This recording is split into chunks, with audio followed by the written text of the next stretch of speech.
Hi guys, we're here at SalonCentric Education Lofts and I want to talk to you about converting a foil to balayage. So you can see right here that line of demarcation. I have Freehand Techniques powder from L'Oréal Professionnel. I like to mix it a little bit thick so that I can make a nice clean bead. And I just take a look and see which highlights I like and which highlights I don't like. And this allows me to choose the pattern. So I want to actually add strength up into the roots and let this line of demarcation grow down. So I'm just going to apply a nice pretty bead here.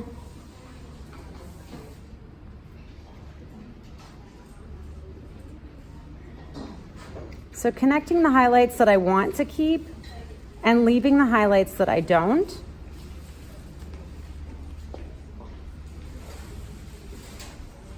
Also, because I'm only painting the surface of this piece, I'm not concerned about the pre-lightened hair. It'll change the tonal value as I get down here, and I'm lightening up my stroke on the bottom. So you can see there's less product here than there is up top, because I want 6 or 7 levels of lift up here and only 3 down at the bottom. Second option I have is taking a look at where the highlights are, touching up the ones that I want. So for example, if I wanted to create some more contrast, I'll create 2 double points.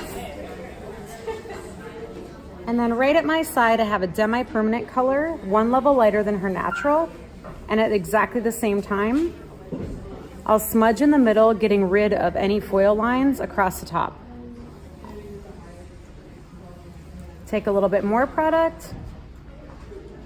And remember, lighten up as you're on the ends because you already have the hair pre-lightened. You're just popping the tone a little bit.